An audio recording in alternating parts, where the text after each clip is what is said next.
வணக்கம்.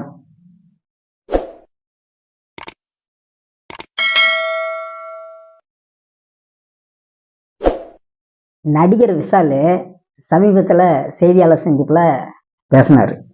என்ன சொன்னார் அப்படின்னா, திரையரங்குகளில் முதல் 3 நாள் படம் வெளியானதும் முதல் 3 நாள் ரிவ்யூஸ் பண்ணக்கூடாது, அனுமதிக்கக்கூடாது, ரிவ்யூஸ் பண்ணுறதுக்கு அனுமதிக்கக்கூடாது அப்படின்னு சொன்னார்.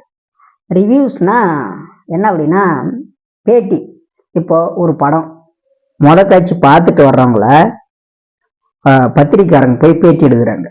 படம் எப்படி இருக்கு, நல்லா இருக்கா, உங்களுக்கு எந்த காட்சி பிடிச்சிருக்கு, எந்த நடிகருடைய கதாபாத்திரம் பிடிச்சிருக்கு, ஹீரோ எப்படி நடிச்சிருக்காரு, ஹீரோயின் எப்படி நடிச்சிருக்காங்க, கதை எப்படி இருக்கு அப்படின்னு கேட்குறாங்க.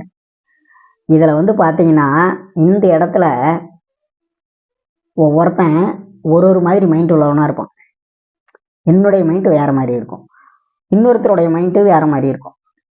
எல்லாரும் ஒரே மாதிரி இருக்கிறதில்ல, எல்லாருடைய மூளையும் ஒரே மாதிரி வேலை செய்யறதில்ல. ஒவ்வொருத்தரும் ஒவ்வொரு ரசனைக்கு ஏற்ற மாதிரி இருப்பாங்க. இப்போ ஃபைட் படமாக இருக்கும், சண்டை காட்சி அதிகமாக இருக்கும் அப்படின்ட்டு போவாங்க. ஆனால் போய் பார்த்தீங்கன்னா சண்டையே இருக்காது.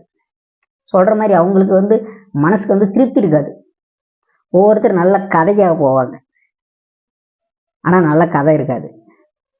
அப்படியே இருந்தாலும் அந்த கதையை புரிஞ்சுக்கிற அளவுக்கு அவங்களுக்கு மைண்ட் இருக்காது. இன்னும் ஒரு சிலர் கதாநாயகி தொப்புள் காட்டுவாளா, தொடையை காட்டுவாளா அப்படின்ட்டு போகிற ஆளுங்களும் இருக்காங்க. இன்னும் ஒரு சிலர் இருக்காங்க, நல்ல பாட்டுக்காக போகிறாங்க படத்துக்கு. ஒரே ஒரு பாட்டு நல்லாயிருக்கும், அந்த பாட்டுக்காக போய் படத்தை பார்ப்பாங்க. இந்த மாதிரி படத்தினுடைய பார்வையாளர்கள் மூளை வந்து பல விதமாக செயல்படுது. எல்லாரும் ஒரே மாதிரி இருக்கிறதில்ல. அப்போது வெளியே வரும்போது அவன் மைண்டுக்கு தகுந்த மாதிரி அவன் பேசிட்டு போவான். நல்ல கதையாக இருக்கும் படத்தில், கதை அம்சம் எல்லாமே சிறப்பாக இருக்கும், பாட்டு டான்ஸு எல்லாமே சிறப்பாக இருக்கும். ஆனால் அவன் என்ன பண்ணுவான், என்னப்பா நான் படம் எதிர்பார்த்த மாதிரி இல்லை அப்படின்ட்டு ஒரே வாரம் சொல்லிட்டு போயிடுவார். பிச்சை எடுக்கிறத விட மோசமான வேலை இந்த படத்தை உட்காந்து பார்க்கறது. அப்போது என்ன ஆகுதுன்னா, ரிவ்யூஸ் எடுக்கும்போது அந்த பேட்டியில் வந்து நிறைய ஆடியன்ஸ் பார்க்குறாங்க, யூடியூப்பில் பத்திரிக்கையில் நிறைய பேர் பார்க்குறாங்க. அப்போ பார்த்துட்டு புதுசாக படத்துக்கு போகிறவங்க படம் பார்த்துட்டு காட்சியில் வந்தவனே சொல்லிட்டான் படம் சரியில்லைன்ட்டு, நாம் எதுக்கு போகணும் அப்படின்னு நினைப்பாங்க. இந்த மாதிரி காரணங்களுக்காக தான் வந்து விஷால் வந்து 3 நாள் திரையரங்குகளில் ரிவ்யூஸ் எடுக்கக்கூடாது அப்படின்ட்டு அது வந்து அனுமதிக்கூடாது அப்படின்றாரு. தேட்டரில் வந்து அனுமதிக்கூடாது ரிவ்யூஸ்க்கு அப்படின்ட்டு சொல்கிறாப்புல. சரி, அவருடைய கண்ணோட்டம் அப்படி இருக்குது. படங்களை வெற்றி அடைய வைக்கணும் அப்படின்றது நடிகர் சங்க தலைவராக அவர் சொல்கிறாரு.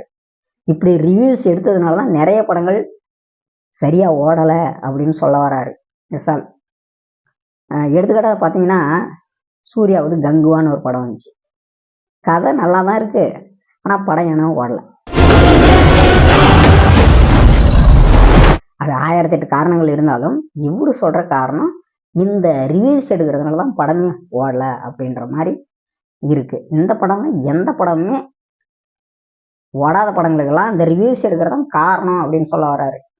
இந்த பெரிய பெரிய நடிகர்கள் படம் வந்து ஃப்ளாப் ஆகும்போது தான் இந்த மாதிரி ரிவ்யூஸ் எடுக்கக்கூடாது, அப்படி பண்ணக்கூடாது, இப்படி பண்ணக்கூடாதுன்னு நிறைய கண்டிஷன் போடுறாங்க தலைவருங்க. இந்த சங்கத்தில் இருக்கிறவங்கலாம் பாருங்க, ஒரு உயர்ந்த நடிகர் இருக்கார், உச்சத்தில் இருக்கிறவர், பிரபலமான நடிகர். அவர் படம் ஃப்ளாப் ஆயிடுச்சுன்னா இவங்களுக்கு சரியான டென்ஷன் ஆகிடுது. ஆனால் சின்ன பட்ஜெட் படங்கள் எடுக்கிறாங்க பாருங்க, சின்ன பட்ஜெட்டு ஒரு 5 கோடி 10 கோடியில் படம் எடுக்கிறாங்க. நிறைய படங்கள் வருது, நல்ல கதையம் சொல்ல படங்களாக இருக்குது, ஆனால் படமே ஓடுறதில்ல. அதுக்கெல்லாம் இவர் வருத்தம் தெரிவிக்க மாட்டார் அண்ணன் விஷால் அவர்கள். பெரிய பெரிய நடிகர்கள் படம் ஓடலைன்னா உடனே சங்கத்தில் வந்து ரிவ்யூஸ் எடுக்கக்கூடாது, அதை எடுக்கக்கூடாது, இது எடுக்கக்கூடாது. புதுமுகங்கள் படங்கள் இப்போ வெற்றிகரமாக ஓடிட்டு இருக்குங்க, நிறைய படங்கள் வெற்றி அடைஞ்சிருக்கு. ஆனால் இப்போது பிரபலமாக இருக்கிற நடிகர்கள் படங்கள் சரியாக ஓடுறதில்ல. கவனிச்சிங்களா?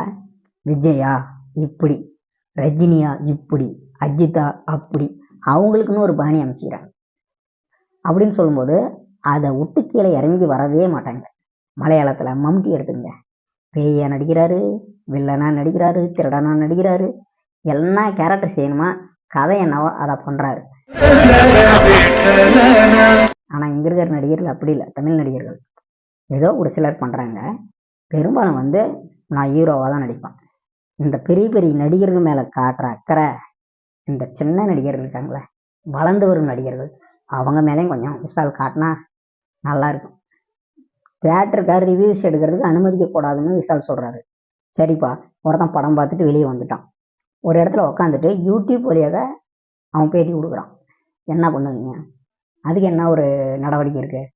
தமிழ்நாட்டில் ஒருத்தன் படம் பார்த்துட்டு வெளிநாடு போயிடுறான். அங்கே போய் என்ன பண்ணுவான்? அந்த படத்தை பற்றி கமெண்ட் பண்ணுவான். படம் இப்படி இருந்துச்சு, அப்படி இருந்துச்சு அப்படின்னு அவன் பேட்டி கொடுப்பான். அப்போது அந்த படத்தினுடைய வசூல் பாதிக்காதா? நடிகர் சங்க தலைவரை விஷால் சொல்கிறது எனக்கு என்னவோ எங்கேயோ இடிக்குது. ஏன்னா அவருக்கு தெரிஞ்சது அவர் சொல்லிட்டாரு. நமக்கு தெரிஞ்சது என்ன அப்படின்னா, நல்ல படங்களை ஓடாத யாராலும் தடுக்க முடியாது.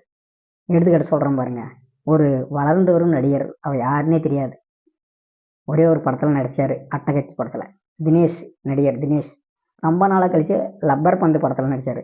படம் பட்டையை கிளம்பிச்சு. நம்ம மாப்பிள்ளை வீட்டுக்கு அட்ரஸ் கொடுத்தது நம்ம பாப்பா. பாப்பா கொடுத்துச்சு.